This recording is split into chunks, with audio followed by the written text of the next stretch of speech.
시작하기 전에 저희가 한 번 더 광고 드리는데, 저희가 요즘에 그 성경의 지명, 특별히 우리 예수의 길이라는 책에 나오는 지명에 근거해서 저희 토비아 선교에서 이 랜선순례 계속 진행하고 있습니다. 지난주까지 저희가 그 가이사랴 빌립보 했고요. 이제 이번 주에 아마 금요일에 올라오는 것은 유대 광야를 하게 될 것 같고요. 다음번이 아마 이제 세겜 사마리아 수가성에 대해서 할 거고, 그 다음이 베들레헴, 뭐 이렇게 이어지는데요. 여러분들께서 많이 이렇게 좋다, 이렇게 저한테도 격려 많이 해주고 계세요. 목사님들께서는 이제 뭐 거기 메시지에 좀 기저에 깔려 있는 깊이 있는 부분들이 좀 좋다, 이렇게 말씀하시고, 또 평신도들께서는 특히 이제 순례를 한번 다녀오신 분들은 새록새록 기억이 이렇게 솟아오른다, 그래서 좋다, 이렇게 많이 말씀하시는데, 그냥 좋다고만 말씀하지 마시고요.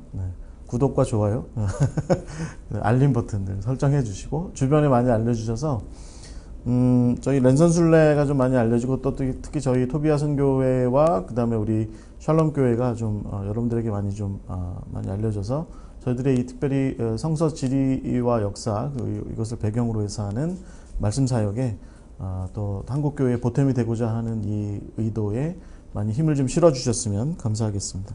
랜선순례입니다. 유튜브에 들어가셔서 한번 찾아보시면 랜선순례가 나옵니다. 꼭 이렇게 구독 신청해 주셔서 이번 주 금요일 9시죠, 선생님? 9시에 왜 저녁 9시인지는 저는 잘 모르겠는데, 하여튼 9시입니다. 9시에 우리 그 PD님의 의지가 밤 9시래요. 그러니까 9시에 이 랜선순례가 새로운 시리즈가 에피소드가 올라옵니다. 여러분 많이 관심 가져주시고 함께 해주시면 감사하겠습니다. 자, 오늘 우리 이제 수요 열린 성경 공부 시작하도록 하겠습니다. 잠깐 기도하겠습니다.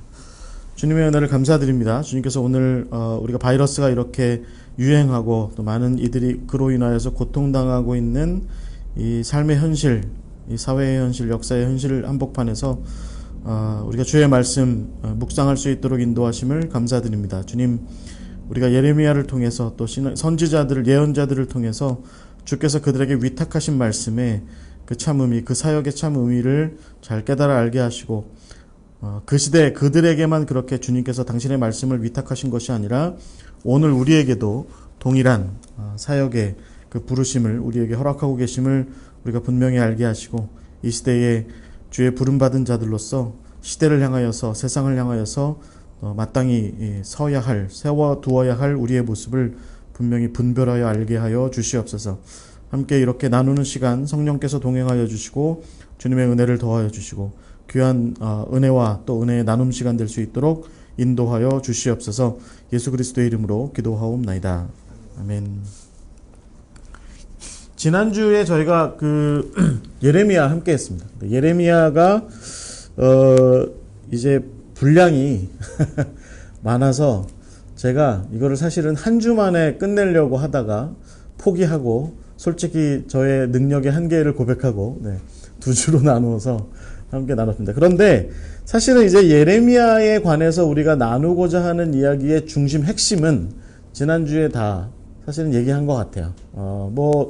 오늘도 물론 예레미야가 그래서 그때 그렇게 그 하나님의 말씀을 전했던 포인트들을 오늘 우리가 좀 이렇게 정리를 해서 나누겠지만, 그러나 우리가 특별히 제가 이번에 예레미야라고 하는 이 예언자를 함께 나누면서 여러분과 함께 좀 공감하기를 원했던 그 부분, 특히 예레미야의 그 탄식의 모습들, 그것은 지난주에 우리가 충분히 함께 이야기를 나눈 것 같습니다. 저희 그 수요 성경 공부 카톡방에 들어와 계신 분들은 지금 아마 올려드린 PDF 자료를 다 이제 보실 수 있을 것 같아요. 네. 그래서 지난주에 좀 덜 작성되어 있던 부분들, 제가 이제 이번 주에 다 채웠습니다. 다 채워서 이제 함께 이야기를 나눠보고자 합니다. 5페이지를 좀 먼저 보시면요. 자, 이제 오늘은 메시지를 좀 전하고, 예레미야의 메시지를 좀 함께 나누고, 그리고 나서 최종적으로 예레미야가 그래서 이제 우리가 어떤 사람이었다라고 하는 것을 좀, 제 나름대로의 생각을 좀 한번 정리를 좀 해보는 시간을 뒷부분에 좀 가져보고자 합니다. 지난주에 우리가 이제 예레미야가 말씀을 선포했던 그 시대가 주전 아마 한 627년, 628년 뭐 그때부터 주전 580년 뭐 그보다 조금 더 살았을지 모르겠어요. 왜냐하면 예레미야가 언제 죽었는지는 몰라요.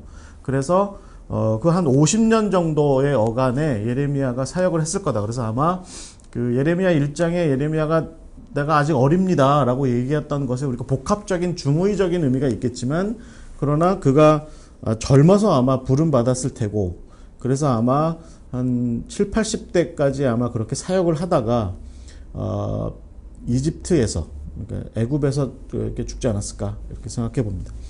실제로 여러분 그 이집트에 가시면 그 카이로 인근에 그 유대인들 회당이 있는데 거기에 예레미야의 영묘가 있습니다. 거기 가면 근데 뭐 여러 가지 얘기가 있긴 하지만 예레미야는 언제 어떻게 죽었다 뭐 이렇게 잘 알려져 있지 않아요.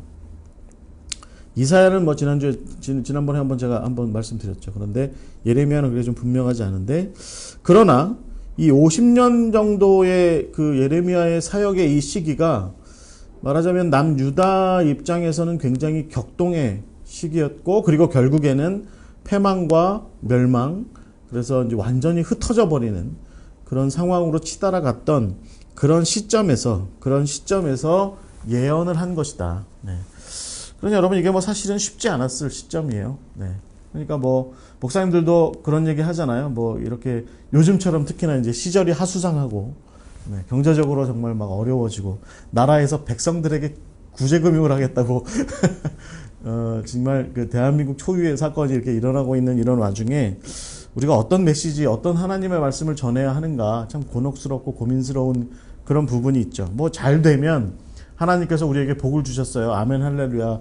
북치고 쏘고치고 장구치고 비파를 울리며 찬양을 하면 되는데, 이게 이제 이런 어려운 시절을 어떻게 메시지를 전해야 되는지에 대해서는 상당히 좀 어렵죠. 네.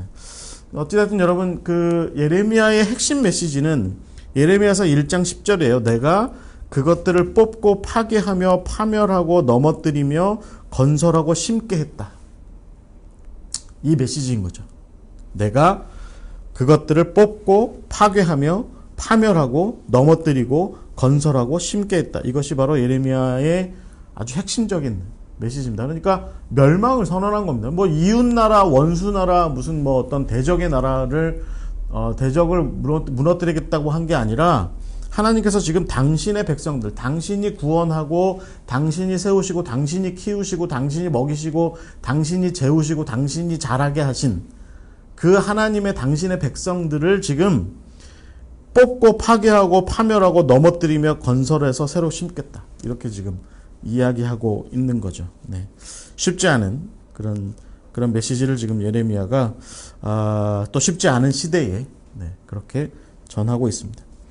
그래서 이제 지난주에 우리가 함께 나눴던 것은 제가 이제 성전에서의 외침. 그래서 예레미야가 요시야 13년 경에 성전 재건 운동이 한참 이렇게 일어나고 있을 때 그 한복판에 가가지고 이게 다가 아니다. 뭐 이런 메시지를 했다. 여러분 너희들이 마음을 좀 새롭게 해야 된다. 이제 너희들이 삶의 길을 좀 바르게 해야지 성전만 바르게 하면 되냐. 뭐 이런 메시지를 전했던. 그래서 살짝 이제 미운털이 바뀌기 시작하는, 당대의 지도자들과 사람들에게 미운털이 바뀌기 시작했던 그런 얘기를 좀 지난주에 함께 나눴는데요. 그보다 앞서서 우리가 4장과 5장의 이야기를 가만히 보면, 예레미야서 4장과 5장의 이야기를 가만히 보면 예레미야가 이제 그 소명을 받고 하나님께로부터 말씀을 들었던 그 초기에 그 예레미야의 하나님의 말씀을 전했던 포인트가 어디에 있냐라고 하는 것이 이제 분명히 드러난다. 그러니까 결국에는 예레미야 1장부터 4장, 5장 4장, 5장 정도까지를 읽어 내려가다 보면 이 예레미야가 50년가량을 사역했던 전체에서 결국에는 정말 막 탄식의 골이 점점 깊어져 가는 것을 우리가 볼 수 있지만, 적어도 부름받았던 초기에는 그가 아주 큰 비전을 가지고 너희들이 하나님께로 돌아오면 하나님께서 그렇게까지는 하지 않으실 거다라고 하는 그런 메시지를 좀 열심히 전했던 초기의 예레미야를 좀 볼 수 있는데, 그 이야기의 시작이 이제 이렇게 되는 거죠. 그래서 4장, 5장에서 시작이 되는 거죠. 그래서 그 핵심 메시지는 돌이키고 돌아오라. 네, 이런 표현으로 되어 있습니다.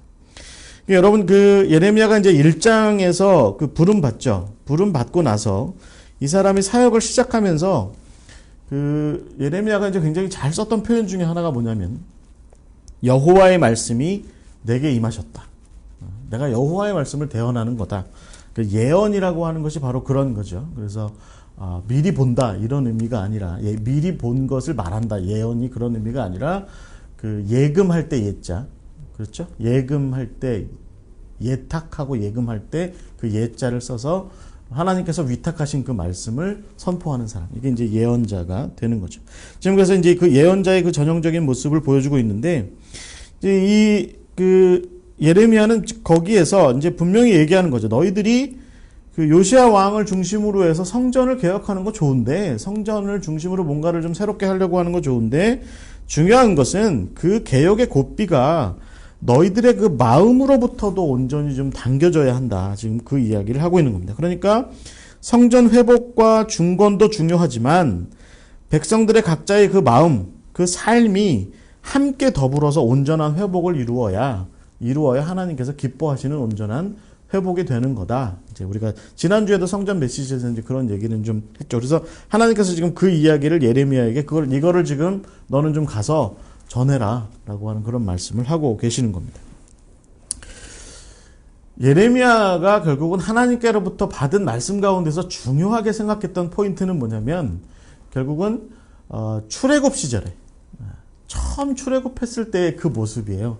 그래서 여러분 그 예레미야서 2장 2절에 보시면 예레미야가 그 하나님의 말씀을 대언해서 뭐라고 얘기하냐면 2장 2절에 보시면 그 가서 예루살렘의 귀에 외칠지니라 여호와께서 이와 같이 말씀하시기를 내가 너를 위하여 내 청년 때의 인애와 내 신혼 때의 사랑을 기억하노니 곧 씨 뿌리지 못하는 땅 그 광야에서 나를 따랐습니다. 그러니까 하나님께서는 이 예레미야를 통해서 이 이스라엘 백성들이 사실은 남유다뿐만 아니라 북이스라엘에 이미 다 멸망해버린 그 사람들까지도 좀 우리가 좀 신혼 때 좋았던 때를 좀 기억했으면 좋겠다. 이제 이렇게 말씀하시는 거죠. 그 청년 때 너와 내가 좋았던 그 시절에 우리가 서로 사랑하고 아꼈던 그 시절을 생각하고 그 시절로 좀 돌아왔으면 좋겠다. 그런데 그 시절은 언제냐면 광야의 시절이었다라고 하는 거죠. 광야의 시절. 저도 가끔 저희 집사람이랑 가끔 하는 얘기는 뭐냐면 지금 이렇게 저희가 이제 나름대로 집을 가지고 있고 이렇게 좀 편안하게 사는 것 같은 그런 때보다 옛날에 막 신혼생활 처음 시작했을 때 가구 하나하나 새로 사고 그랬을 때가 좋았다. 그래서 저희 집에 지금 이렇게 보니까 그때 신혼 때 샀던 가구가 저희는 이제 해외 유학을 갔다 와가지고 이게 거의 남아있지 않으니까 딱 한 2개인가 3개 남아있더라고요. 2개인가 3개 남아있는데 그 원목장이 2개인가 3개 남아있는데 그거 쳐다보면서 이거는 이렇게 남아있는데 우리의 마음은 안 남아있는 것 같아. 그런 농담도 좀 하고 네 그런 얘기합니다. 그러니까 그 광야 때 시절이 하나님께서는 참 우리가 좋았던 그 시절이 있지 않냐. 너는 나를 의지하고 나는 너를 충분히 사랑하고 충분히 인내했던 그 시절이 있지 않냐라고 그렇게 말씀하시는 그 시절을 얘기하는 거죠. 그래서 그때에 그 이스라엘이 하나님만 온전히 의지하며 살았던 그 광야에서의 세월. 그래서 6절에 보시면 뭐라고 얘기하시냐면 사막의 구덩이 땅 건조하고 사막에 그늘진 땅 사람이 그곳으로 다니지 아니하고 그곳에 사람이 거주하지 아니하는 땅 그 땅을 통과하던 그 시절에 우리가 정말 좋았다. 이렇게 얘기하는 거죠. 이스라엘 백성들 입장에서 보면 당장 이렇게 얘기할 수 있을 것 같아요. 지금이 좋은데요. 지금이 좋은데요 라고 이렇게 얘기할 수 있을 것 같아요. 어떤 목사님이 교인이 한 1000명 정도 되시는 교회 목사님인데 개척하셔가지고 그렇게 하시고 이제 지금 이제 교회가 독립 건물을 가지고 있는데 그 초창기부터 함께 하셨던 권사님들하고 어느 날 이렇게 밥을 먹다가 권사님 한 분이 이렇게 말씀하시더래요. 옛날에 목사님 젊고 우리도 젊어서 뭐라도 열심히 했던 그 시절 그 개척 시절이 우리한테는 참 좋았던 것 같아요. 지금은 모든 게 다 갖춰져 있는데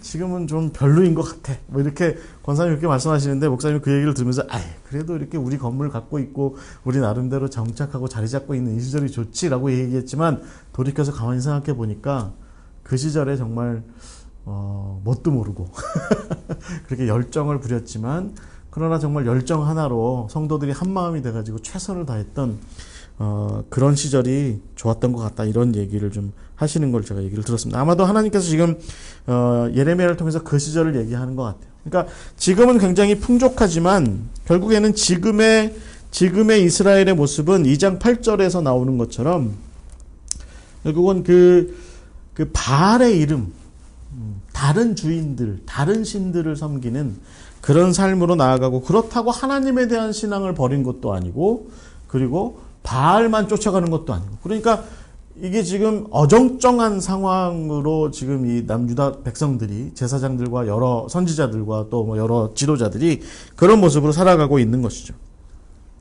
지금 예레미야가 지금 분명하게 얘기하고 있는 포인트는 뭐냐면, 그 시절에는 오직 하나님만 바라보고 살았는데, 광야에서는 하나님만 바라보고 살았는데, 예루살렘에 와가지고 성전 지어놓고 조금 이제 살만하다 싶으니까 보험 들어놓듯이 안식일에는 하나님께 가서 예배드리고, 평일에는 뭐 바알세불에게 가서 예배드리고, 저기 아세라한테 가서 예배드리고 하는 그런 모습들이, 이중적인 모습들이 있지 않느냐, 지금 예레미야가 그렇게 얘기하는 거죠. 그러니까 결국은 너희들이 그런 이것도 아니고 저것도 아닌 그런 모습들이 있는 것이, 그런 모습들이 있는 것이 바로 이게 하나님 앞에서 범죄하는 거다. 훨씬 전에, 예레미야보다 훨씬 전에 그 엘리야가 그 갈멜산에서 북이스라엘 백성들한테 그렇게 얘기한 거죠. 너희가 바알 신을 섬기려면 바알 신을 섬기고, 여호와 하나님을 섬기려면 여호와 하나님을 섬기지 왜 이리저리 왔다 갔다 하느냐, 그 중간에서 왔다 갔다 하느냐라고, 이렇게 그 엘리야가 그렇게 백성들을 꾸짖었던 것처럼, 거기서 백성들이 아무 소리 못하고 이렇게 갈멜산을 그렇게 있었던 것처럼 지금 예레미야도 동일하게 그렇게 얘기하는 거죠. 그런 것들이 바로 하나님 앞에 범죄하는 거다. 하나님 앞에 범죄하는 거다. 너희가 하나님 앞에서는, 성전에 가서는, 예루살렘 성전 가서는 하나님께 예배드리고, 또 다른 산당들에 가서는 거기 또 산당에다 굽으러 절하고, 또 저기 뭐 흰놈의 아들 골짜기 옆에다가는 도벳이라고 하는 거 차려놓고 밀곰신이나 몰록신이나 뭐 이런 신들을 향해서, 그렇게 이방 신들을 향해서 절하고, 이중상중으로 그렇게 신앙생활하면 되냐, 이렇게 비판하고 있었던 거죠. 그것뿐이 아니죠. 그들은 결국은 여러 가지 면에서 그렇게 해서 하나님 앞에 범죄하는 가운데, 윤리적으로도 바르지 못하고 온전하지 못한, 그래서 말하자면 고아와 과부와 객들은 함부로 여기고 말이죠. 그런 삶들을 살았던 그런 모습들이 그들에게 있었다. 그래서 하나님께서 그들에게 비판하고 있는 거죠. 예레미야를 통해서. 근데 예레미야의 비판 가운데 아주 특이한 부분이 있어요. 뭐냐면 3장 4절에서 5절 말씀인데요. 거기 보면 이렇게 돼 있습니다. 3장 4절에서 5절에 보시면 이렇게 써 있습니다. 내가 이제부터는 내게 부르짖기를 나의 아버지여, 아버지는 나의 청년 시절의 보호자시오니 노여움을 한없이 계속하시겠으며 끝까지 품으시겠나이까 하지 아니하겠느냐. 그러니까 지금 이스라엘 백성들이, 유다와 예루살렘의 거민들이 나의 아버지여, 아버지 하나님, 나의 청년 시절의 보호자이셨지 않습니까? 우리가 애굽 땅을 살아갈 때, 그리고 또 그 광야를 살아갈 때 우리를 보호해 주시고 우리를 인도해 주지 않으셨습니까? 그러니까 지금 노여워하시고 지금 그렇게 화내시는 거 오래 안 하실 거죠? 계속하지 않으실 거죠? 라고 이렇게 이야기하고 있는 거죠. 그러니까 예레미야는 지금 그런 부분에 대해서 지금 이스라엘 백성들을 좀 비판하고 있는 거예요. 그러니까 하나님께서 막 이렇게 화내시는 것 같으면 성전에 와가지고 막 제물 바치고 이러면서 그냥 뭐 좀 하나님 화 안 내실 거죠? 이 수양의 기름이나 받으세요. 화내지 마세요. 뭐 이렇게 얘기하고 말이죠. 그러고서는 또 돌이켜 나가서는 산당에 가서 바알신과 아세라신과 또 밀곰신과 몰록신들에게 막 절하고, 다른 나라 신들한테 절하고, 특히 여러분 바벨론에서부터 유입됐다고 얘기하는 그 하늘의 여왕, 뭐 이런 신들한테, 여신들한테 절하고 말이죠. 이런 일들이 있었던 거죠.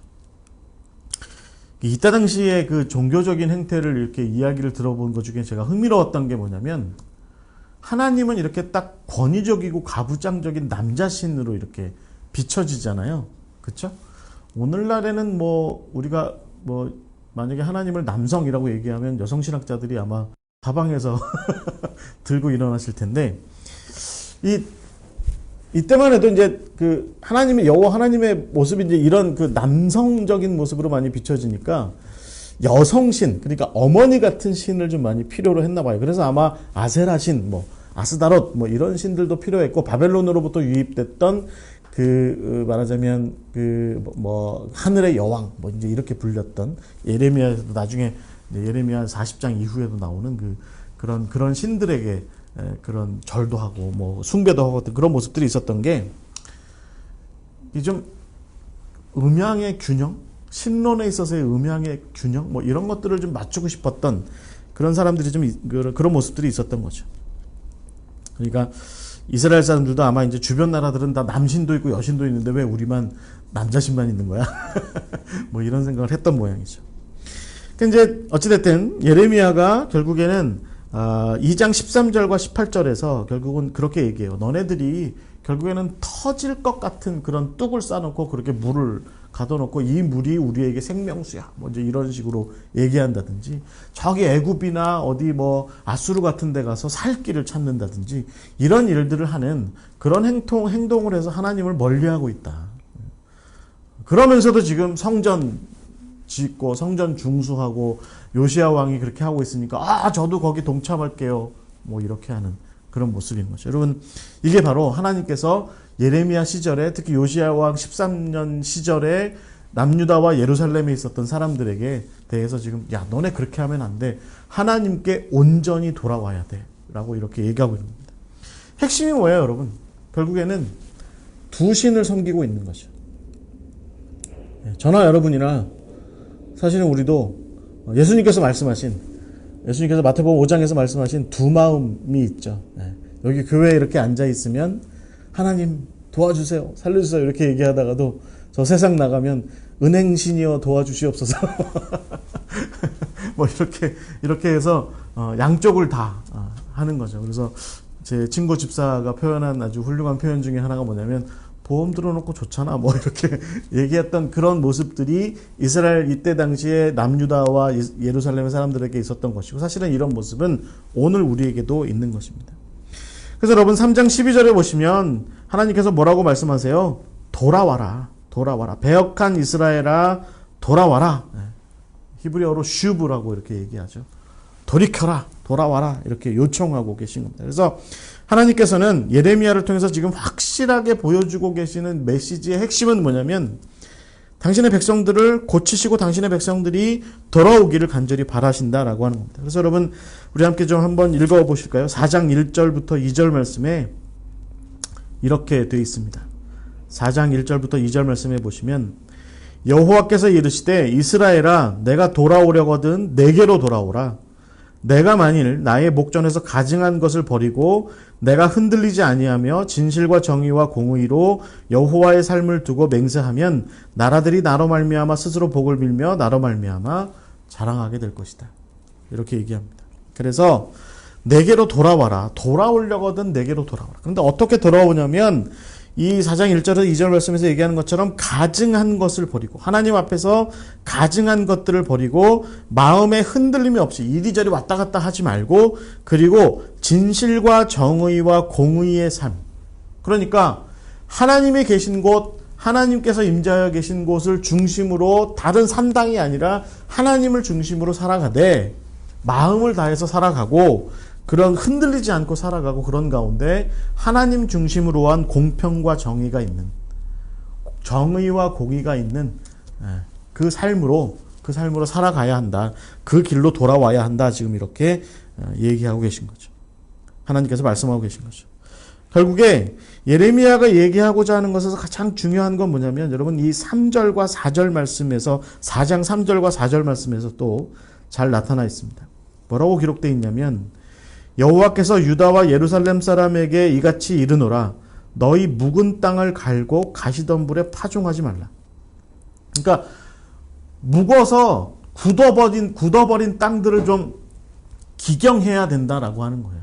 이것이 결국에는 여러분 이사야서나 예레미야나 뭐 에스겔서나 다 공통적으로 나오는 게 뭐냐면 묵어서 굳어버린 땅, 파종하면 씨앗이 들어갈 수가 없는 땅, 하나님의 말씀이 하나님의 뜻이 심겨질 수 없을 만큼 굳어져 버린 땅, 그런 땅을 좀 묵은 땅을 갈아엎어라. 너의 그 삶에서 굳어져 버린 부분들을 좀 갈아엎어라. 이렇게 말씀하시는 거죠. 그리고 나서 뭐라고 얘기합니까? 4절 말씀해 보시면 유다인과 예루살렘 주민들아 너희는 스스로 할례를 행하고 너희 마음 가죽을 베어버려라.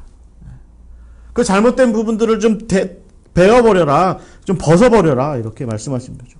얘기하는 거죠. 그리고 나서 여호와께 속하라. 여호와께 속하라. 라고 얘기하는 겁니다.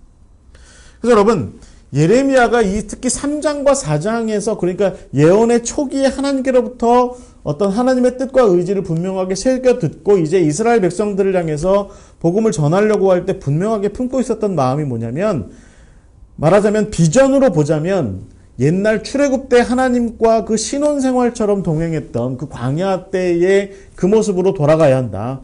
그런데 그렇게 돌아가려면 그렇게 돌이키려면 결국은 깊이 기경해야 된다. 너의 마음의 땅을 기경하고 너의 마음의 할례를 행해야 한다. 그래서 그 마음을 근본적으로 변화시켜야 한다. 이게 바로 예레미야에게 굉장히 중요한 메시지다라고 하는 거죠.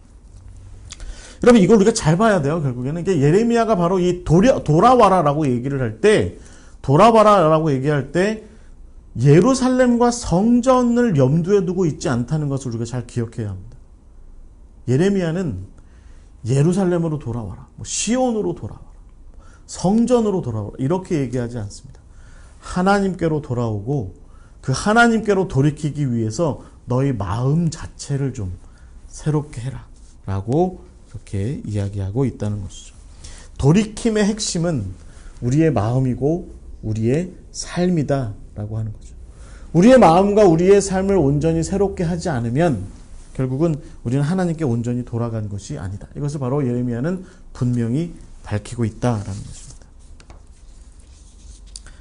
그리고 나서 여러분 이제 예레미야가 성전에서의 이제 사역을 본격적으로 하죠. 그래서 성전에 가서 2번에 걸쳐서 하나님의 말씀을 전하죠. 이 성전이 중요한 게 아니라 이 예루살렘이 중요한 게 아니라 너희들의 마음을 새롭게 해야 돼라고 하는 메시지를 분명하게 전하는 거죠. 결국은 그러다 보니까 결국에는 예레미야 주변에 적들만 자꾸 이렇게 쌓여가게 돼요. 그러니까 지금도 요즘도 마찬가지죠. 권력의 핵심부에 가 계신 분들한테 그 자리에 있으면 안 돼 막 이렇게 자꾸 얘기를 하면 결국은 권력에 계신 분들한테 자꾸 미운 털만 바뀌게 되죠. 그런데 어찌됐든 예레미야는 분명히 그 모습을 분명하게 하고 있다라는 것입니다. 그래서 예레미야서에서 우리가 주의 깊게 봐야 되는 한 가지 포인트가 뭐냐면 그러니까 우리가 최종적으로 예레미야가 결국은 탄식하는 예언자였다라고 하는 이야기로 그렇게 규결되려면 결국에는 그 탄식을 부추긴 사람들이 있는데 그게 누구냐면 예레미야에서 나오는 거짓 예언자들이, 거짓 선지자들이 있었다라고 하는 것이죠.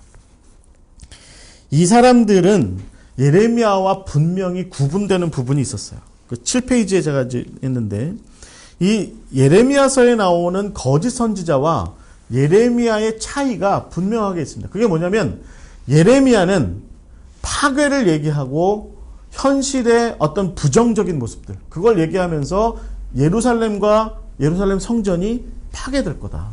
앞으로 우리한테 좋은 날이 오지 않을 거다. 이런 얘기를 한 반면에 예레미야서를 계속 읽어가 보시면 거짓 예언자들은 뭘 얘기하냐면 아니 그런 일은 없을 거야. 예루살렘은 지켜질 것이며 성전은 굳건할 것이고 그리고 설사 어려운 일을 당했던 사람들 예를 들면 그 이전에 605년이나 598년에 포로 1차와 2차로 포로로 잡혀갔던 사람들 그 사람들도 조속히 돌아오게 될 거야. 그래서 예루살렘은 다시 복구될 거야 라고 얘기했다는 거죠. 그런데 예레미야는 거기에 대해서 아니 그런 일은 없을 거야. 그런 일은 없을 거야 라고 얘기를 했다는 것입니다. 물론 여러분 이런 예레미야의 활동에 도움을 줬던 사람들이 있었어요. 도움을 줬던 사람. 동조를 했던 사람도 있죠. 대표적인 사람이 여러분 예레미야서 26장 23절에 보시면 우리야라고 하는 예언자가 나옵니다. 이 사람이 예레미야가 성전이 파괴될 거다. 성전이 실로처럼 될 거다라고 이렇게 예언했을 때, 그래서 성전의 사람들이 이 자식이 말이야 막 그러면서 이렇게 예레미야를 위협하고 협박할 때, 그 비슷한 시절에 우리야도 똑같은 예언을 했다가 결국에는 여호야김에게 쫓겨서 애굽 땅으로 도망갔다가 거기서 그 여호야김이 보낸 말하자면 자객들 자객들에게 끌려서 다시 와서 죽임을 당한 사람이 이제 우리야가 있었죠.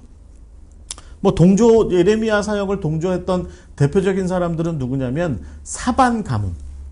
사반 가문 사람들이, 대표적인 사람이 누구예요? 이제 네리야의 아들 바룩. 바룩 같은 사람은 예레미야의 메시지를 그렇게 적기도 하고, 또 예레미야와 더불어서 함께 애굽 땅까지 그렇게 내려갔던 그런 사람이었죠. 그 외에도 여러분, 이 사반 가문 사람들은 예레미야를 많이 도와줘요. 26장에서도 그랬고 36장에서도 그랬고, 예레미야가 어려움에 처했을 때 백성들이 뭐 또 예루살렘의 지도자들이 예레미야를 이렇게 해하려고 할 때 그를 구해주고 말이죠. 이런 일들을 하죠. 나중에 이제 그 진창 감옥 속에, 수비대의 그 진창 감옥 속에 갇혔을 때는 뭐 그때쯤 됐을 때는 이제 돕기가 굉장히 어렵게 되지만 어찌됐든 그렇게 많이 도와주고요. 여러분, 나중에 바벨론에 의해서 이 미스바에 세워진 그 총독 정부의 총독으로 취임한 사람이 그달리아잖아요. 그달리아. 이 사람이 사반 가문 사람이었던 거죠. 그래서 예레미야가 또 이제 이 그달리아를 많이 도와주죠. 나중에 뭐 이 그달리아는 지난주에 제가 말씀드린 것처럼 죽지만, 그리고 나서 결국은 예레미야가 이집트로 요하난에 의해서 끌려서 이집트로까지 끌려 내려갈 때 함께 했던 사람이 또 이 사반 가문의 바룩이었던 거죠. 저는 이거 보면서 와, 내 인생에 이 사반 가문 집안 같은 사람들 나한테 있나? 하는 생각 가졌을 정도로 정말 제가 이걸 이렇게 보면서 보니까 이 바룩을 대표해서 이 사반 가문 사람들은 예레미야를 정말로 많이 돕더라고요. 그래서 참 좋은 사람들이었던 것 같습니다. 어찌됐든 그런데 예레미야가 사역하는 내내 사실은 예레미야를 어렵게 만들었던 이 거짓 예언자들, 그러니까 예레미야가 자꾸 부정적인 문제, 비판적인 어떤 사안들을 자꾸 다루고 말이죠. 특별히 이제 그 반애굽적인 태도를 취하고, 어떻게 정치적으로 볼 때는 말하자면 친애굽적인 것처럼 보이는, 그러니까 애굽에 반해서 그 친바벨론처럼 보이는 그런 행동을 하는 것에 대해서 여호야김 왕 이후에 계속해서 친애굽파 사람들이 사실은 유다 말기에 아주 이게 권력의 핵심을 대부분 이루게 되는데, 그런 나중에 계속해서 우리가 애굽을 의지하면 안 되고 바벨론 느부갓네살 거기를 봐야 돼, 거기를 잘 봐야 돼라고 자꾸 얘기하니까, 그 말하자면 기득권자들은, 그 정치 권세자들은, 권력의 핵심에 있었던 사람들은 이렇게 친애굽, 반애굽파, 우리 반대파, 그러니까 친 바벨론파 아니야? 느부갓네살의 뭐 어떤 그 스파이 아니야? 뭐 이제 이런 생각을 좀 갖게 될 정도로 그런 행동을 했던 사람이 바로 이 예레미야였던 거죠. 오해를 당하는 거죠. 오해를. 요즘 어떤 목사님이 저한테, 나는 그냥 어려운 사람들 얘기하고 어려운 사람들 문제 얘기하고 그랬는데 나보고 좌파래. 라고 아니, 목사가 어려운 사람들에 대해서 얘기하는 게 왜 그게 좌파지? 이해가 안 돼. 이제 이렇게 얘기하시죠. 그러니까 여러분, 우리나라도 요즘 이 진영 논리가 사실 있잖아요. 그러니까 여러분, 이 예레미야의 모습을 보면 예레미야가 친바벨론은 아니거든요. 그렇다고 나중에 이 사람이 예를 들어서 예루살렘이 멸망하고 나서 바벨론 느부사라단이 우리랑 같이 바벨론으로 가자라고 얘기할 때 안 가잖아요. 나는 여기에 유다 땅에 남아있는 사람들, 미스바에 모여들고 있는 그 불쌍하고 가련한 사람들을 위해서 더 할 일이 있어요. 그래서 남잖아요. 그달리아랑 같이 남아있는 사람들을 위해서 있거든요. 그리고 나중에 또 어떻게 해요? 요하난과 더불어서 이집트로 가잖아요. 그래서 자기를 반대하는 사람들이에요. 이집트로 간 사람들은. 자기를 반대하는 사람들에게 끝끝내 쫓아가서 거기에서 하나님의 말씀을 전했던 사람이 예레미야였던 거죠. 그러니까 예레미야한테 요즘 표현으로 하자면 좌파라고 그렇게 얘기하는 건 이거 합당하지 않다. 예레미야한테.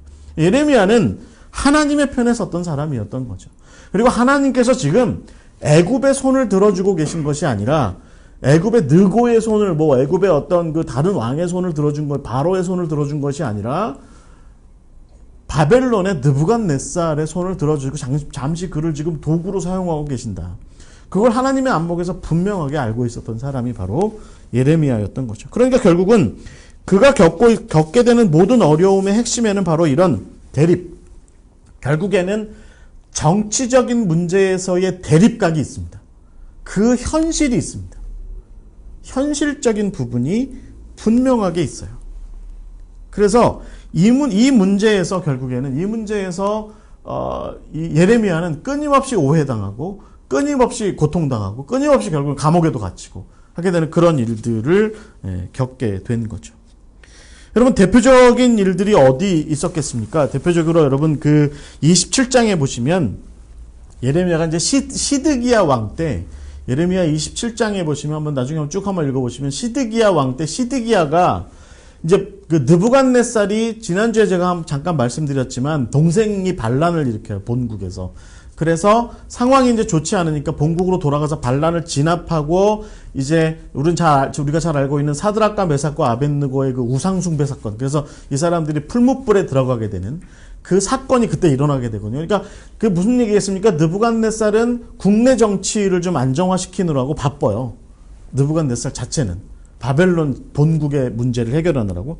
그러니까 시드기야와 이쪽 레반트 지역에 있었던 모압과 암몬과 뭐 또 아람과 또 특히 이제 이집트와 애굽과 이런 나라들은 와, 지금이 한번 좀 우리가 해볼 만한 시기인 것 같다. 이제 이런 생각을 하고서 시드기야가 중심이 돼가지고 반 바벨론 동맹을 맺거든요. 그래서 예레미야서 27장에 보시면 그 사람들이 예루살렘에 모여듭니다. 그 사신들이, 사절단들이. 그럴 때 예레미야가 거기 가서 바벨론은 망하지 않을 거야 라고 그들 앞에서 이야기한 거죠. 바벨론은 망하지 않을 거야. 멍에를 하나 가져가서 이 바벨론의 멍에가 너희들에게 다 씌워질 거야 라고 이렇게 이야기합니다. 그러니까 시드기야 입장에서는, 사실은 여러분 시드기야는 나중에 예레미야가 감옥에 갇혔을 때 컨설팅 받거든요. 요즘 표현으로 하면 컨설팅이죠. 어떻게 해야 돼요? 예레미야 선생님 어떻게 해야 돼요? 그래서 감옥에 갇힌 예레미야한테 기도도 청하고 어떻게 해야 되는지 도움도 청하고 합니다. 그러니까 시드기야는 현실적으로 볼 때는 바벨론이 점점 강성해진다는 걸 알고 있었는데, 국내 정치적으로 볼 때는 반 바벨론파, 그러니까 친애굽파 사람들이 예루살렘을 장악하고 있는 현실에서 어쩔 수 없는 그런 문제가 있었던 거죠. 그러니까 이제 그 시드기야가 그러던 와중에 어찌됐든 이제 그 주변에 이끌려서 또 이제 이 반 바벨론 동맹을 맺게 됐는데, 27장에 보시면 예레미야가 거기에 대해서 바벨론의 멍에는 무너지지 않는다. 바벨론은 끝끝내 우리를 다 멸망시킬 거다. 이렇게 선언을 한 거죠. 예언을 한 거죠. 그러니까 남의 나라 사절단들이 와 있는데 거기다 대놓고 거기서 그런 얘기를 하니 얼마나 왕궁 입장에서는, 정치가들 입장에서는, 핵심 세력들 입장에서는, 기득권자들 입장에서는 예레미야를 정말 요즘 제가 좀 심한 표현을 주면 찢어 죽여도 모자르지 않을 저놈을 어떻게 해야 되나, 뭐 정말 눈의 가시처럼 그렇게 행동하고 있었던 거예요. 그때 하나냐라는 사람이 나타나요. 이 거짓 예언자인데요. 나타나서 뭐라고 얘기하냐면 28장의 2절에 보시면, 예레미야서 28장 2절에 보시면 뭐라고 얘기하냐면, 이 하나냐가 그 기브온 아술로부터 와서 뭐라고 얘기하냐면, 만군의 여호와 이스라엘의 하나님이 이같이 일러 말씀하시기를 내가 바벨론 왕의 멍에를 꺾었느니라.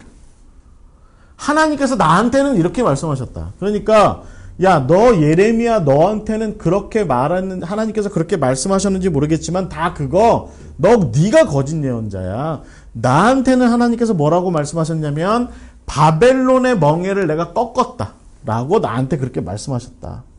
그러면서 뭐라고 얘기합니까? 3절 말씀해 보시면, 28장 3절 말씀에 내가 바벨론 왕 느부갓네살이 이곳에서 빼앗아 바벨론으로 옮겨간 여호와의 성전의 모든 기구를 2년 안에 2년 안에 망할 거거든요. 2년 안에 망할 판인데 2년 안에 다시 이곳으로 되돌아오게 될 것이다. 2년 안에 예루살렘은 반대로 실제로 망하죠. 그러니까 이제 이 여호야김의 아들 여고니아와 그 다음에 모든 포로들이 다시 다 이곳으로 돌아오게 될 거다. 이게 이제 거짓 선지자 하나냐가 얘기한 거예요. 그 다음에 여러분 예레미야가 한 얘기가 아주 흥미로워요. 6절 말씀에 이렇게 얘기합니다. 28장 6절 말씀에 보시면 예레미야가 말하니라. 아멘. 여호와는 이같이 하옵소서. 여호와께서 내가 예언한 말대로, 너 하나냐가 예언한 말대로 여호와의 성전 기구와 모든 포로를 바벨론에서 이곳으로 되돌려 오시기를 원하노라. 예레미야가 얘기하는 거예요. 나도 그건 바래. 하나냐, 네가 말하는 거, 너네들 거짓 선지자들이, 거짓 예언자들이 말하는 거 나도 바래. 나도 그렇게 되기를 바래. 그런데 그 다음에 여러분 7절 말씀해 보시면 이렇게 얘기합니다. 그러나 너는 내가 내 귀와 너 하나냐에게 그리고 모든 백성에게 하는 이 말을 잘 들어라. 나와 너 이전의 선지자들이 예로부터 많은 땅들과 그 큰 나라들에 대하여 전쟁과 재앙과 전염병을 예언했다. 그리고 나서 뭐라고 얘기합니까? 평화를 예언하는 선지자는 그 예언자의 말이 응한 후에야 그가 진실로 여호와께서 보내신 선지자로 인정받게 될 것이다. 네가 지금 그렇게 평화를 예언하고 있는데 실제로 그렇게 된 다음에 그렇게 얘기해. 된 다음에 라고 하나냐한테 딱 못을 박아서 얘기하는 거죠. 그리고 나서 11절에 보니까 그 다음에 이제 예레미야의 그렇게 딱 얘기하고 나서 이런 일들이 이제 실제 다 이제 이렇게 일어나게 되는 거죠. 그러니까 결국에는 예레미야도 하나님께서 멸망시킬 것을 원하지 않으세요. 원하지 않고 있어요. 그런데 하나님의 계획은 그게 아니라는 거죠. 그게 아니라는 거예요. 그래서 여러분 실제로 예레미야는 결국은 이스라엘이 남유다와 예루살렘이 멸망할 거다라고 하는 것을 이야기하고 여러분 29장으로 넘어가면 오히려 예레미야의 행동을 잘 보시면 뭐라고 하냐면 예레미야는 605년과 598년에 포로로 잡혀간 사람들한테 오히려 편지를 보내요. 그러면서 거기서 뭐라고 얘기하냐면 아주 흥미롭습니다. 이 편지를 보고서 29장 5절에 보시면 너희는 거기서 집을 짓고 거기 살며 텃밭을 만들고 열매를 먹으라. 아내를 맞이하고 자녀를 낳으며 너희 아들이 아내를 맞이하며 너희 딸이 남편을 맞아 그들로 자녀를 낳게 하여 너희가 거기에서 번성하고 줄어들지 아니하게 하라. 너희는 내가 사로잡혀가게 한 그 성읍의 평안을 구하고 그를 위하여 여호와께 기도하라. 이는 그 성읍이 평안함으로 너희도 평안할 것입니다. 이런 얘기를 하는 거죠. 그러니까 아들, 딸 낳고 살으라는 거예요. 그러면 하나냐가 얘기한 대로의 2년 안에 그런 일은 없을 거야. 라고 얘기하는 것에 대해서 지금 예레미야는 뭐라고 얘기하는 거예요? 2년? 웃기지 마. 웃기지 마. 2년이 아니라 70년이야. 라고 지금 예레미야는 얘기하고 있는 거죠. 그래서 다시 돌아오게 하는 때가 그때가 있을 텐데 10절 말씀해 보시면 바벨론에서 70년이 차면 내가 너희를 돌보고 나의 선한 말을 너희에게 성취하여 너희를 이곳으로 돌아오게 할 것이다. 10절 말씀에 이렇게 얘기하고 있는 거죠. 여러분 그래서 이 29장이 예레미야서에서 상당히 중요한 부분입니다. 중요한 포인트예요. 특히 이 거짓 예언자들과 더불어서 얘기할 때. 그러니까 여러분 이 예레미야가 이게 예레미야가 포로로 잡혀간 사람들한테 보낸 편지거든요. 바벨론에 보낸 편지예요. 그랬더니 이 편지에 대해서 또 시드기야라고 하는 그 거짓 예언자와 아합이라고 하는 거짓 예언자가 막 그런 일은 없을 거다. 이 바벨론은 곧 멸망할 것이고 우리 포로로 잡혀간 사람들은 다 다시 예루살렘으로 빨리 조속히 돌아가게 될 것이다. 막 이런 얘기를 하니까 또 예레미야가 그런 거짓말 하지 마라. 또 막 이렇게 얘기하는 거죠. 그러니까 여러분 이 모든 정황에서 볼 때 예레미야가 끊임없이 이 거짓 예언자들이랑 싸우죠. 거짓 예언자들이랑 싸울 때 이 예레미야의 국제 정세에 대한 결과론적으로 볼 때 국제 정세에 대한 감각이 뭐 하나님께로부터 다 예언 받았으니까라고 얘기하기조차도 사실은 뭔가 좀 나름대로 뭐가 있는 좀 부족함이 없는 국제적인 정세에 대한 어떤 감각도 충분히 있는 그런 와중에 하나님의 어떤 뜻이 무엇인지를 분명하게 분별하고 있는 사람이다라고 하는 것입니다. 우리나라 같은 상황에서 그럼 우리나라가 어느 편에 서야 돼요?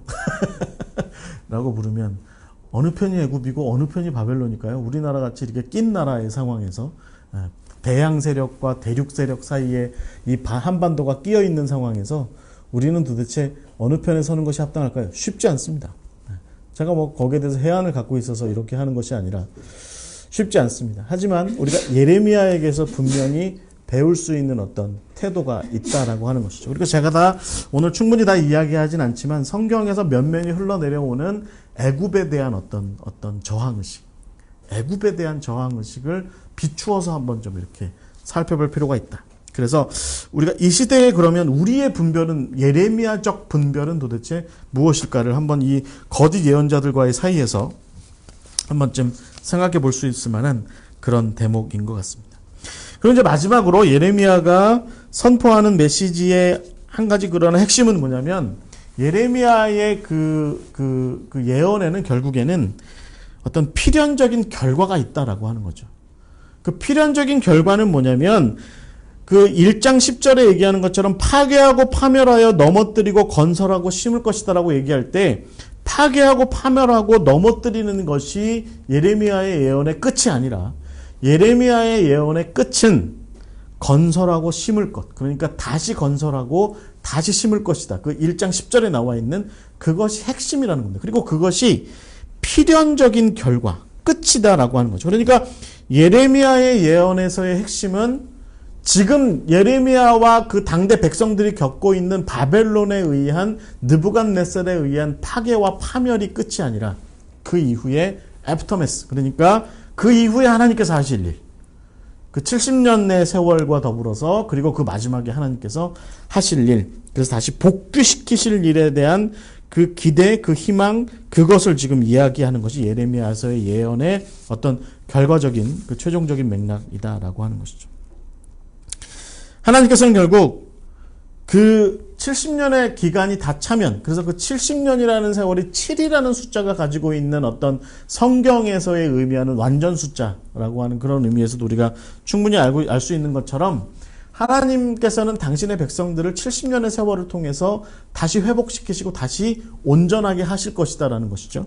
그리고 다시 그 돌아오게 하실 것이다라는 것이죠. 그래서 여러분, 그 하나님께서 뭐라고 말씀하세요? 내가 그날에 내가 내 목에서 그 멍에를 꺾어버리고 내 포박을 끊으리니 다시는 이방인을 섬기지 않을 것이다 라고 말씀하시면서 30장에 넘어가시면 30장 10절에서 이렇게 말씀하세요. 예레미야를 통해서 이렇게 예언하십니다. 여호와의 말씀이니라. 그러므로 나의 종 야곱아, 너는 두려워하지 말라. 이스라엘아, 놀라지 말라.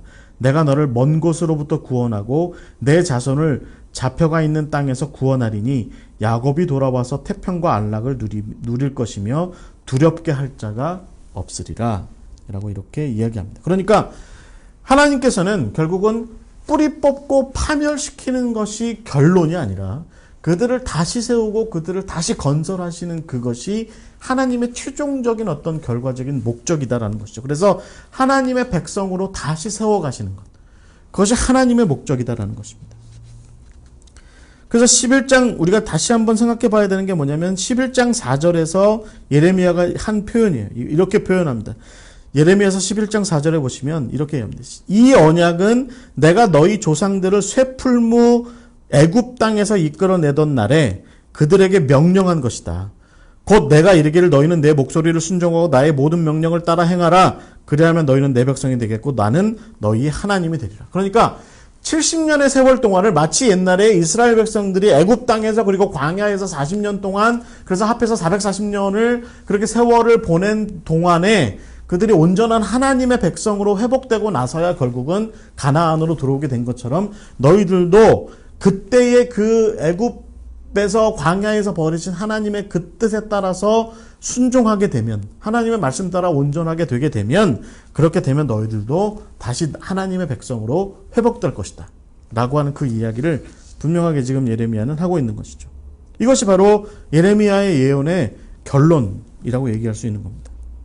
근데 여기서 중요한 것은 예레미야가 한 가지 강조하고 있는 포인트가 있어요. 그게 뭐냐면 이 이스라엘의 회복인데, 하나님의 백성의 회복인데, 예레미야는 단지 남왕국과 예루살렘 거민들에 대한 회복만 이야기하지 않는다는 것이죠.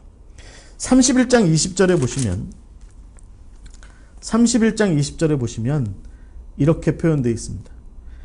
에브라임은 나의 사랑하는 아들 기뻐하는 자식이 아니냐.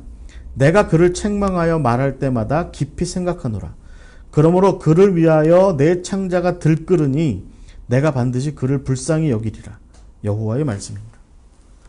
결국은 예레미야에서 정말 중요한 것은 첫째는 이스라엘의 회복인데, 그러니까 하나님의 백성의 회복인데 남유다만의 회복이 아니라 북이스라엘의 회복도 중요하다.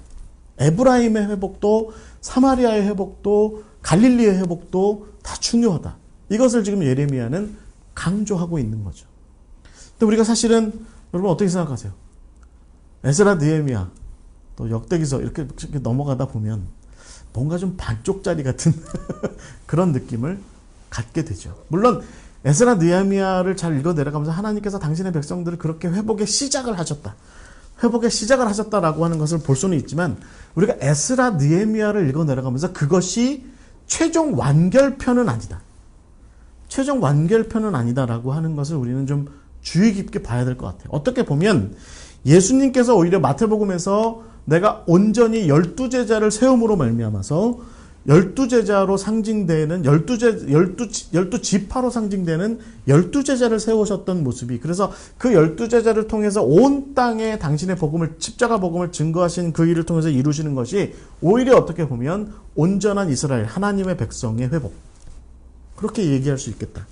우리가 이제 프로테스탄트 입장에서 보자면, 기독교 개신교의 입장에서 보자면 예레미야를 우리는 그렇게 읽어내려갈 수 있다는 거죠. 그러니까 에브라임에 대한 하나님의 내가 그를 위해서 내 창자가 들끓는다, 이렇게 얘기하는 것은, 여기에는 이 에브라임에는 결국은 사마리아인들도 포함되어 있는 거죠. 예수님께서 요한복음 4장에 사마리아 여인에게 가셨던 것처럼, 또 사마리아인들에 대해서도 복음을 증거하시고 데가볼리 지경에도 가시고 수로보니게의 지경에도 가셨던 것처럼 결국에는 온전한 회복, 이스라엘의 하나님의 백성의 온전한 회복이라고 하는 것은 결국은 이사야가 바라봤던 것처럼 결국은 온 열방의 회복, 그것까지의 비전도 아마 그렇게 우리가 다 그렇게 봐야 되는 것이 아닌가 하는 생각을 가져봐요. 그런데 여기서 결과적으로 이 하나님의 새로운 회복의 메시지에서 우리가 정말 중요하게 받아들여야 되는 건 뭐냐면 31장 32절 말씀입니다. 거기 보면 32절과 33절의 말씀에 보면 이렇게 돼 있어요. 이 언약은 내가 그들의 조상들의 손을 잡고 애굽 땅에서 인도하여 내던 날에 맺은 것과 같지 아니하다. 그러니까 그때 옛날의 모습이 많이 닮아 있는데 출애굽 시절의 모습이 우리를 좀 상기해서 우리가 그 모습을 생각해야 되는데, 그런데 옛날 것과는 같지 않다. 내가 그들의 남편이 되었어도 그들이 내 언약을 깨트렸기 때문에 그렇다. 그리고 나서 33절에 보시면, 그러나 그날 이후에 내가 이스라엘 집과 맺을 언약은 이러하니 곧 내가 나의 법을 그들의 속에 두고 그들의 마음에 기록하여 나는 그들의 하나님이 되고 그들은 내 백성이 될 것이다. 이렇게 얘기합니다. 여기서 중요한 게 뭐겠습니까? 그들의 속에 둔다는 표현입니다. 내 법을 그들의 속에, 마음에 기록하고 속에 둔다라고 하는 것이죠. 여러분, 이런 표현이 결국은 이사야나 혹은 에스겔에게서, 우리가 다음 주에 이제 함께 나눌 에스겔에서도 동일하게 나타나는 것을 우리가 중요하게 여겨야 돼요. 이게 여러분 예레미야의 메시지 선포에서 상통하는 부분이 분명하게 있는 거죠. 저희 샬롬교회도 요즘에 이제 새로운 어떤 여기 이제 홍대 토비아 말고 새로운 예배처소로 옮겨가기 위해서 준비를 하고 있는데, 저희 샬롬교회에게 필요한 말씀이에요. 샬롬교회에게 필요한 말씀. 그러니까 성전만 새롭게 하면 되냐? 하나님을 예배하는 장소만 새롭게 하면 되냐? 너희들의 마음은, 샬롬교회 성도들의 마음은, 샬롬교회 성도들의 속은 그냥 옛날 그 모습 그대로인 채로, 하나님을 배반하던 시절의 그 모습 그대로 있으면서 겉만 바꾸면 되냐? 예배 처소만 바꾸면 되냐? 성전만 바꾸면 되냐? 지금 예레미야는 그 얘기를 하고 있는 거죠. 너희들이 포로 생활을 하고 그렇게 객지 생활을 하고 광야 생활을 하고 바벨론의 그발강가에서 그렇게 슬피 울던 그 시절을 보낸 이유가 도대체 뭐야? 그것은 하나님께서 너희들과 더불어서 마음으로 하나 되기를 바라시는, 그 자리로 나오기를 바라시는 거다. 지금 예레미야는 그 얘기를 하고 있는 것이죠. 그래서 여러분, 우리가 속마음이 중요한 것 같아요.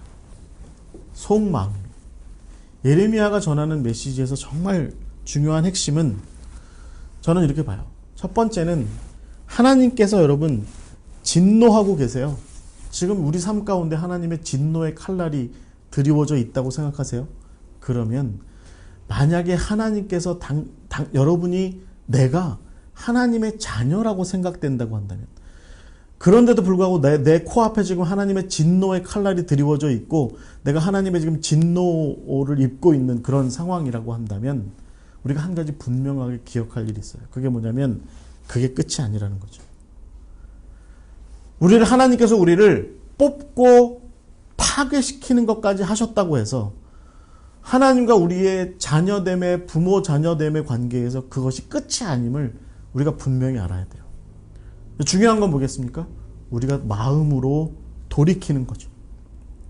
그리고 나서 하나님과 우리 사이에 그 분명한 하나님의 하나님 되심, 우리의 당신의 백성됨에 대한 마음으로 새김의 기간들이 필요하다. 그것이 바로 하나님께서 새롭게 세우고자 하시는 거다. 하나님께서는 시온산에, 하나님의 예루살렘의 성전산에 새로운 성전을 세우시는 것을 바라셨던 것보다는 그렇게 회복되는 이스라엘 백성들이 마음으로 회복되기를 간절히 바라셨던 것, 그 속마음을 새롭게 하는 것, 그것이 바로 진정 하나님께서 원하시는 모습이었다라는 것입니다. 그 다음에 이제 제가 유인물에서 9페이지 이후에 쭉 이렇게 되어 있는 것은, 이렇게 이제 예레미야가 예언을 했는데 결국에는 예레미야가 끝끝내 그 시절 내내 그가 경험한 것은, 그가 그 이후에 계속해서 경험한 것은 탄식할 수밖에 없는 상황.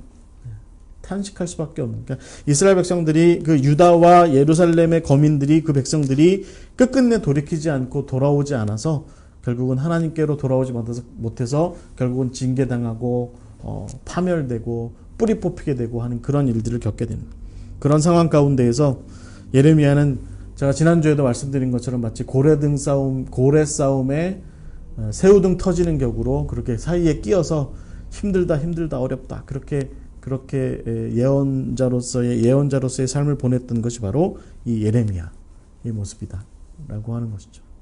그럼 어떻게 좀 예레미야의 이야기가 지난주에 이어서 이번 주까지 해서 좀 이렇게 좀 한눈에 좀 쭉 들어오시는지 모르겠습니다. 그러니까 이사야도 그랬고 예레미야도 그랬고 결국은 이제 다음 주에 우리가 에스겔도 똑같은 얘기를 하는 것 같아요. 마음이 중요하다는 거죠. 마음이 중요하다. 겉에 성전만, 겉만 번지르르한 그런 종교 생활로는 우리가 하나님께로 온전히 회복될 수 없다. 마음이 중요하다라는 것입니다. 자, 좀 정리를 좀 해보겠습니다. 예레미야. 어떤 사람으로 느껴지세요? 이제 2주 동안 우리가 함께 예레미야를 나왔는데 격정의 사람이었던 것 같습니다. 우리가 이제 예레미야 애가는 다루진 않았지만 그러나 하여튼 정말 격정의 사람, 하나님께 온전히 사로잡혔는데 그 하나님께 온전히 사로잡힌 것을 어찌할 바를 몰라서 끙끙대기만 했던 사람이 바로 이 예레미야였던 거죠. 예레미야가 여러분 그 아나돗 출신이에요. 그 예루살렘에서 유다 광야 쪽으로 이렇게 내려오면 이렇게 그 감람산을 이렇게 넘어서 이렇게 내려오면 벳바게가 있고 그 다음에 베다니가 있고 조금 더 이렇게 내려가면 지금은 이제 아나타라고 이렇게 부르는 지역인데 거기 아나돗, 그게 이제 옛날에 아나돗입니다. 그래서 예레미야는 바로 이제 고기 출신입니다. 예루살렘 바로 이제 턱 밑에 살았던 사람인데 아나돗에서 제사장 가문 출신이었습니다. 왜냐하면 아나돗이라는 동네 자체가 제사장들 혹은 레위인들만 살았던 동네였거든요. 여기서 살 때 예레미야서 1장 5절에 보시면 예레미야가 이제 하나님께로부터 부름받죠. 하나님께서 뭐라고 이렇게 말씀하시냐면 내가 너를 나기 전부터 선택했다. 나기 전부터 선택했다. 제 그 동기 목사 중에 하나가 저 우리 신학교 다닐 때 이런 표현 했을 때 아직도 기억나요. 저는 그 친구가 아주 이렇게 목사 되는 것에 아주 열정적이었던 친구였거든요. 하나님께서 나를 모태에서 이미 부르셨다. 이런 표현을 쓰면서 나는 그때부터 이미 하나님께서 택하신 하나님의 종이야. 이런 얘기를 할 때 저희는 옆에서 좋겠다. 그랬습니다. 좋겠다. 그렇게 얘기했는데 예레미야는 이제 반대인 거예요. 모태로부터 그렇게 선택받은 것을 예레미야는 이후에도 지난주에 우리가 이제 예레미야의 탄식에서도 봤던 것처럼 어머니 왜 날 낳으셨나? 어머니 왜 날 낳으셨는가? 아버지 왜 나를 키우셨는가? 뭐 이런 얘기를 해가면서 막 탄식했던 사람이잖아요. 그러니까 이 사람은 부름받을 때부터 뭐라고 얘기하냐면 하나님 나는 좀 어립니다.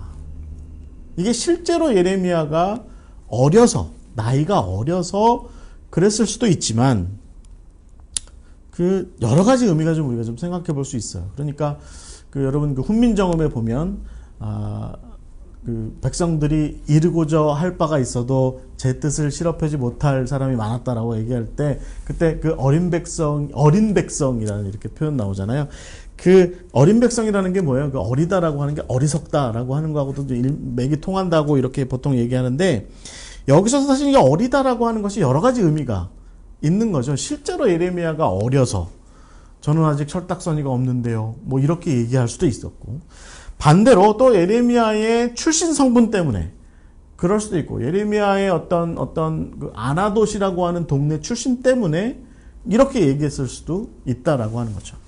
저는 좀 이 예레미야가 제가 어려서 제가 어립니다라고 얘기하고 그 다음 구절에 뭐라고 얘기하냐면 슬프다.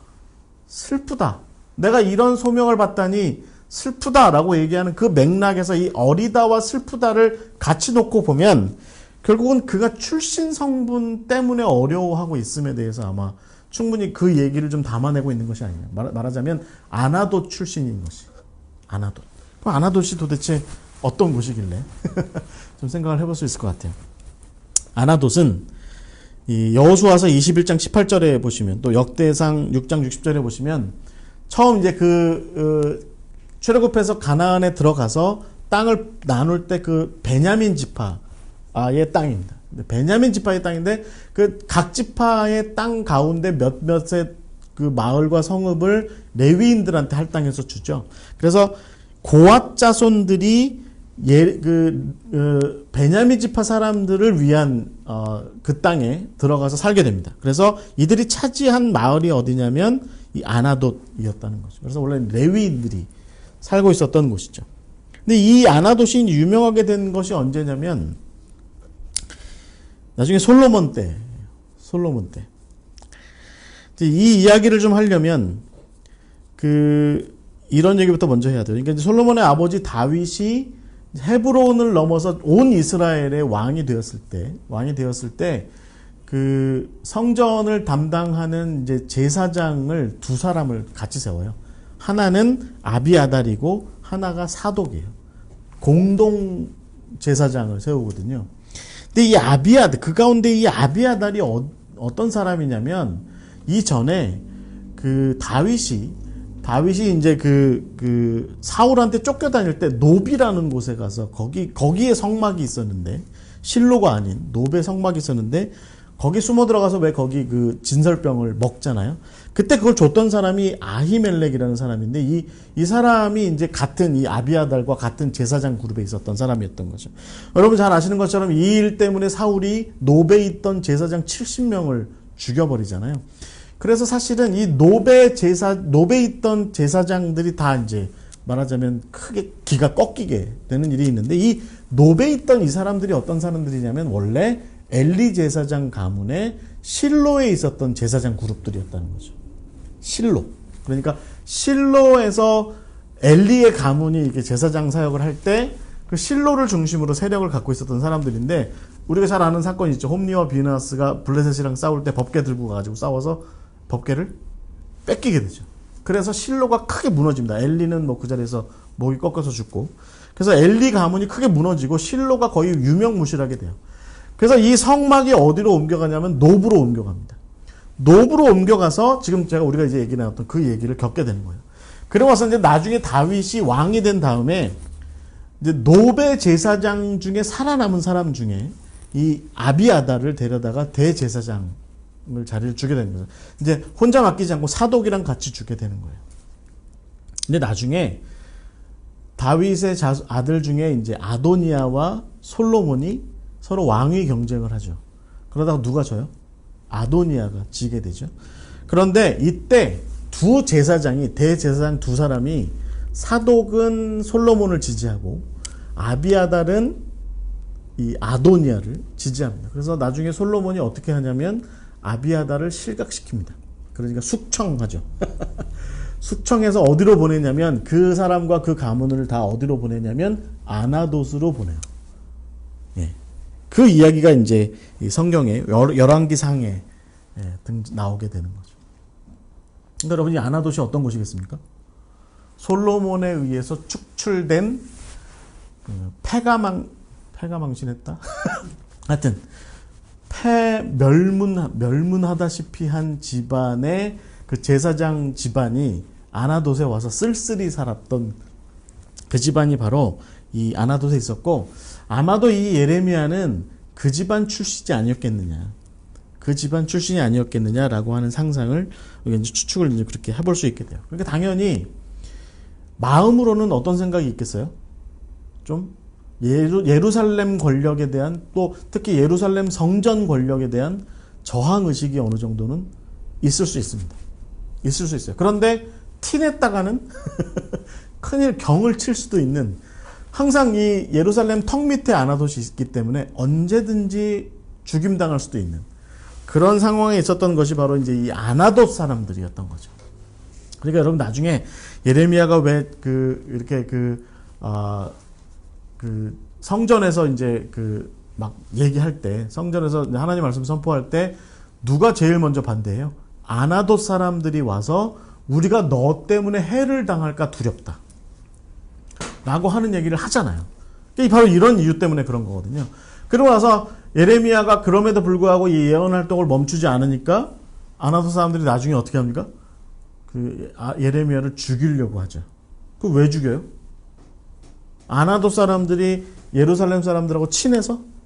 그게 아니라 예레미야가 항상 이 문제를 일으키니까 예레미야 때문에 자기네가 죽을까봐 예레미야를 아나돗 사람들 스스로가 제거하려고 했었던 거죠. 그러니까 그런 맥락에서 볼 때 어리다, 슬프다, 이런 내가 왜 이 부름을 받아야 돼? 내가 저런 하나님 말씀, 그러니까 결국은 예루살렘이 다 무너질 거고 예루살렘 성전이 다 파괴될 거야라는 저런 그게 다 뿌리 뽑히고 파괴될 거고 할 거야, 이런 얘기를 하다 보면 결국은 내가 출신이 아나돗 출신인데 쉽지 않을 텐데 라는 생각을 이 예레미야가 가졌다는 거죠. 여러분, 예레미야의 출신 성분이 이렇게 아나돗 출신이다라는 걸 가만히 생각해 보면 예레미야의 이 예언 활동은 아예 시작 단계부터 쉽지 않았던 그런 문제가 이제 항상 전제되어 있었다는 것입니다.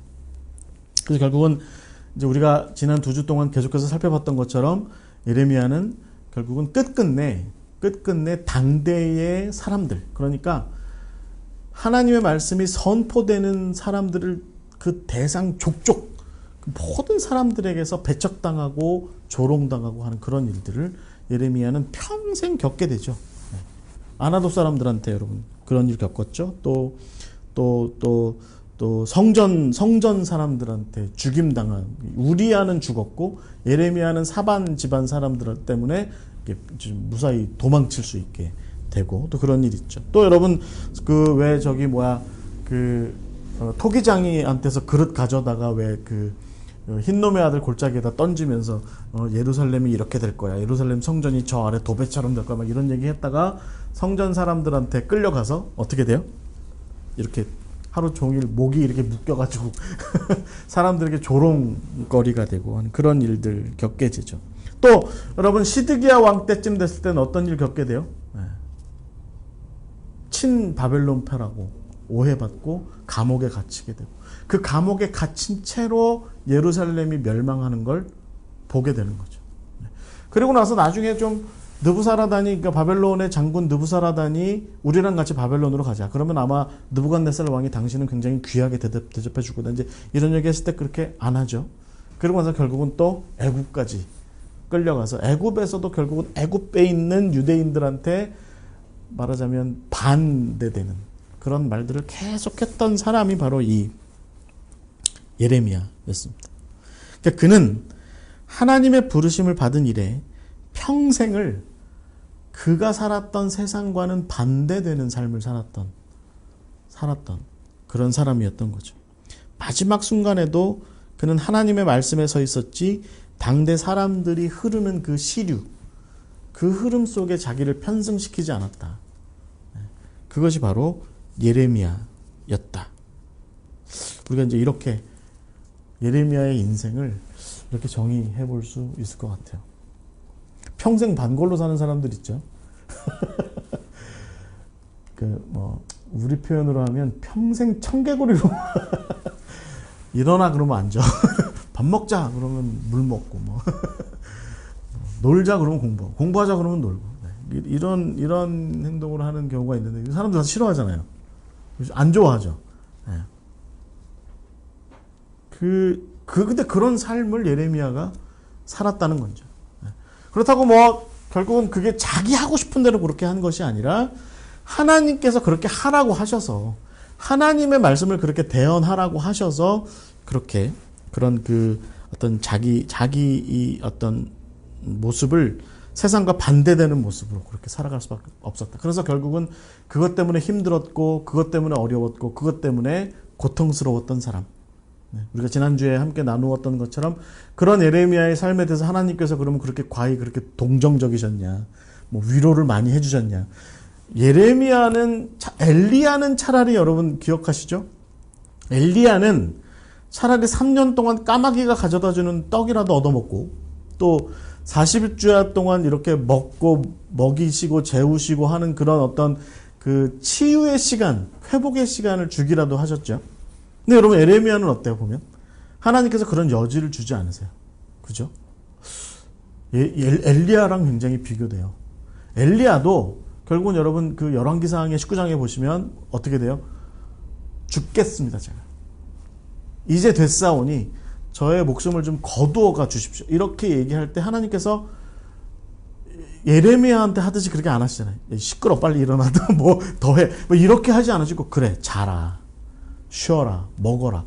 이게 엘리야한테 하나님께서 보인 모습인데 예레미야한테는 하나님 그렇게 안 하세요.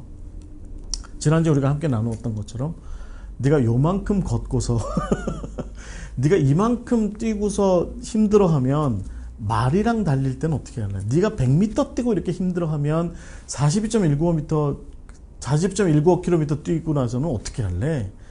오히려 하나님께서 막 이렇게 몰아세우는 그런 삶을 살았던 것이 바로 이 예레미야였던 것입니다.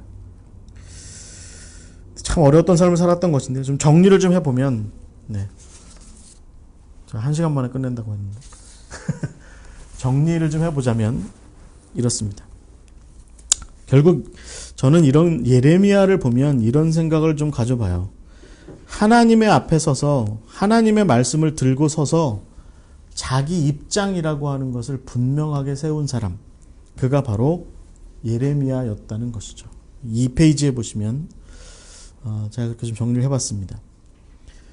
예언자에게 중요한 것은 결국 하나님 앞에 서서 분명히 밝히는 자기 입장이라는 겁니다. 예레미야가 깨달아서 확고하게 선 입장은 하나님의 파괴와 재건의 의지, 그것이었습니다. 예레미야는 그가 살아가던 시대와 그가 살아가던 유다와 예루살렘을 지배하던 다윗 왕조와 그 성전, 그것이 완전히 파괴될 것이고 완전히 새롭게 건설될 것이다 라고 하는 것을 분명하게 그것을 선포했던 사람, 그가 바로 예레미야였습니다. 그 덕분에 예레미야는 그 입장을 분명히 한 덕분에 결국에는 그가 사람들이 그를 각광하지 않았고 그를 기뻐하지 않았고 결국은 그는 그렇게 해서 홀로 있게 되었고 때로는 조롱당했고 때로는 핍박당했습니다. 그러는 내내 예레미야는 결국 탄식했던 사람이 바로 이 예레미야였습니다. 저는 그래서 예레미야의 탄식은 정말 중요한 것 같아요. 그런데 여러분 우리가 마지막으로 기억해야 될 것은 예레미야의 탄식은 이 강신덕 목사의 불평하고는 다른 거라는 거죠. 예레미야의 탄식은 저 같은 사람이, 저같이 속 좁고 저같이 아무 생각 없는 사람들이, 저같이 이렇게 그 마음이 앞뒤로 이렇게 쉽게 뒤집어지는 갈대 같은 사람들이 내뱉는 그런 불평하고는 다르다는 겁니다. 불평은요, 그냥 늘어놓는 거예요. 늘어놓는 거예요. 그 다음에 대책이 없어요. 그냥 늘어놓는 거죠. 그런데 탄식은 끌어모으는 겁니다. 불평은 주저앉아서 희망을 구하지 않은 채 그냥 이게 끝이니까 그냥 막 늘어놓는 겁니다. 그냥 막 떠들어대는 겁니다. 그게 바로 불평인데 비해서 탄식은 탄식하는 가운데 그 상황을 딛고서 일어서려고 하는, 그리고 그 다음을 보려고 하는 그 의지를 어떻게든지 다시 좀 품어보려고 하는, 그래 이게 끝이 아니겠지 라고 생각하며 그 다음을 어떻게 이제 품어보려고 하는 그 마음에서 터져나오는 게 한숨의 탄식인 것이죠. 여러분, 이 예레미야의 예언사역은 바로 이 탄식의 자리에 있습니다. 그는 불평의 자리에 서 있었던 사람이 아닙니다. 그는 탄식의 자리에 서 있었습니다. 그는 그 탄식의 자리에 서서 뽑고 파괴하는 일의 고통스러움을 그대로 다 받아들이고, 그리고 나서 새롭게 건설하리라고 하는 하나님의 비전을 그렇게 품었던 사람, 거기에 발을 맞췄던 사람이 바로 예레미야였던 것이죠. 덕분에 그 예레미야는 굉장히 고통스러웠죠. 그러나 그는 그 자리를 신실하게, 자기 입장을 분명하게 해서 신실하게 지켜나갔습니다. 탄식하더라도 지켰던 사람, 그가 바로 예레미야입니다. 그가 진정한 예언자인 것은 그 모든 탄식 가운데 하나님께, 그리고 그 백성에게로 다가가서 중보하는 일, 헌신하는 일을 멈추지 않았던 것, 그것이 바로 이 예레미야의 정말 훌륭한 거인 같은 그런 모습이었다라고 하는 것이죠. 언젠가 제가 읽었던 어떤 글 중에 전쟁통에 청일전쟁이 한참 벌어졌던 평안도, 1907년에 청일전쟁이 한참 벌어졌던 평안도에서 어떤 어머니가 그때의 그 전쟁통에서 겪었던 경험들을 이야기하면서 그러니까 애가 셋이 있었는데 남편은 실종됐고, 애가 셋이 있었는데 그 셋을 끌어안고서 어떻게든지 살아보겠다고 바둥바둥 하는데, 어느 날은 아들 하나가 코앞에서 벌어지는 그 청나라 군대와 일본 군대가 서로 싸우는 한복판에 그 아이가 휩쓸려 들어간 거죠. 그래서 보는 앞에서 그 아이가 죽는 꼴을 본 거예요. 그랬더니 너무 마음이 아프고 힘들어서 나머지 두 아이도 내려놓고 싶은 마음이 그렇게 들더래요. 그리고 나서 이분이 교회를 다니셨던 분인데 그렇게 불평을 했다죠. 왜 이런 시절에 나한테 이런 자식들까지 줘서 힘들게 하냐고. 그런데 그분이 그렇게 막 눈물을 흘리면서 탄식하고 막 눈물을 흘리는 가운데 끝끝내는 그 나머지 살아남은 그 두 아이를 품에 품고서 그 전쟁통에서 살아남았다 라고 하는 그런 이야기를 나중에 간증처럼, 기도하는 가운데 살아남았다 이렇게 얘기를 하는, 간증을 하는 이야기를 이렇게 제가 어떤 선교사님의 그 기록에서 본 적이 있었어요. 근데 여러분, 결국은 저는 이런 거라고 봐요. 이 예레미야의 모습이 뭐 정말 멋지고 화려한 모습이 아니죠.